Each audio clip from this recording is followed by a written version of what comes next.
दोस्तों, काल रात्रि स्वरूप की आराधना नवरात्रि के 7वें दिन की जाती है। माँ काल रात्रि का वर्ण काला है, उनके साथ काल का घनिष्ठ संबंध है। काल ही समस्त वस्तुओं को उत्पन्न करता है और समय पूरा होने पर सभी वस्तुएं काल के ही गाल में समा जाती हैं और जो काल के भी ऊपर प्रतिष्ठित है उस महाशक्ति को काल रात्रि कहा जाता है।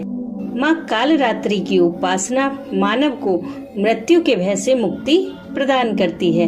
इनकी उपासना का मंत्र है ओम ऐम ह्रीम क्लीम चामुंडाय बिच्चे। दोस्तों, नवरात्रि के 7वें दिन आप इस मंत्र से कम 11 आहुतियां अवश्य दें, क्योंकि दोस्तों जब हम अग्नि में कुछ चढ़ाते हैं तो वह देवी देवताओं तक सीधे पहुंचता है और जब देवी देवता उसे ग्रहण कर लेते हैं तो हमारे दुख भी कटने लगते हैं। इसलिए आप 11 आहुतियां अवश्य दें और माँ के इसी मंत्र का रुद्राक्ष की माला से 108 बार जाप करें।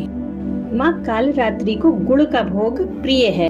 वैसे फल, मेवा, मिठाई कुछ भी भोग लगा सकते हैं, लेकिन माँ को गुड़ का भोग अवश्य लगाएं। माँ काल रात्रि शनि ग्रह से संबंध रखती हैं। जिन लोगों को शनि ग्रह से संबंधित पीड़ा चल रही है, शनि की 7.5 चल रही है या फिर ढैया चल रही है, वो लोग इस दिन माँ काल रात्रि की उपासना करके शनि से संबंधित सभी परेशानियों से छुटकारा पा सकते हैं। दोस्तों, शनि के बुरे प्रभाव या तो पैसे पर दिखाई देते हैं या फिर सेहत पर। घर में बहुत आर्थिक तंगी आ जाती है और जो भी थोड़ा बहुत पैसा आता है वो भी जाने के रास्ते ढूंढ लेता है। जैसे कि कोई चीज घर की खराब हो जाती है, इलेक्ट्रॉनिक आइटम ज्यादा खराब होंगे, बीमारी पर पैसा ज्यादा खर्च होगा।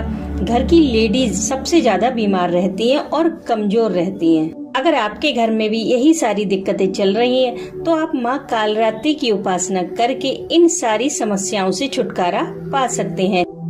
शनि ग्रह के दोषों से छुटकारा पाने के लिए माँ कालरात्रि की पूजा सूर्य ढलने के बाद की जाती है।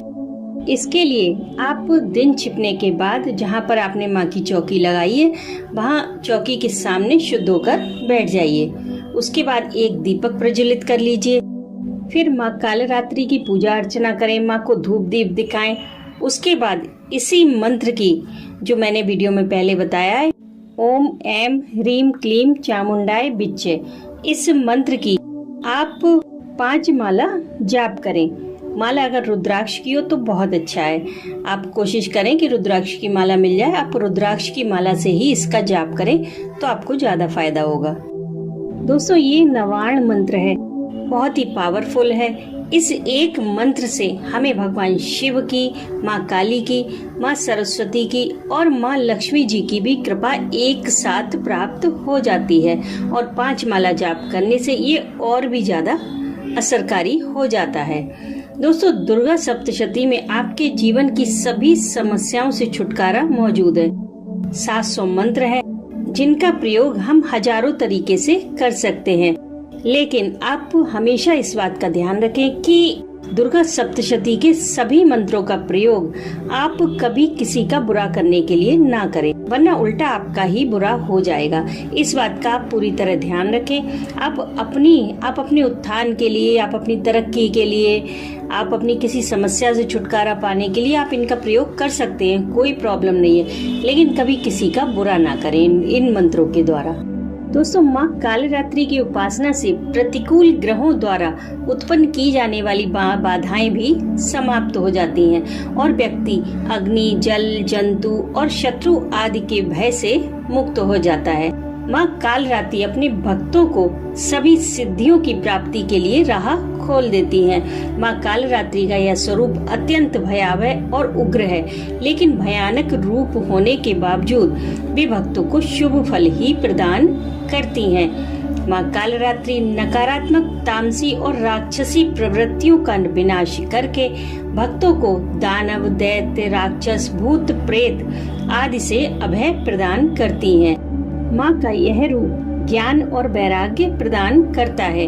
घने अंधेरे की तरह गहरा काला रंग, 3 नेत्र, बिखरे बाल रखने वाली और अपनी नाक से आग की लपटों के रूप में सांसें निकालने वाली, कालरात्रि माँ दुर्गा का 7वां विग्रह स्वरूप है।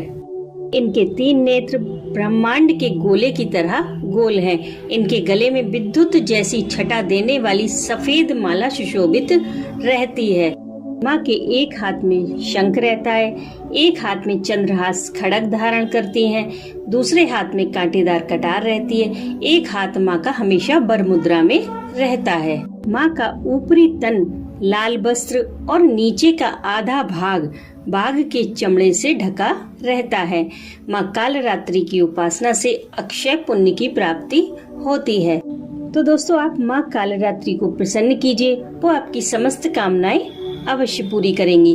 कल फिर मिलते हैं अष्टम महागौरी के स्वरूप के साथ।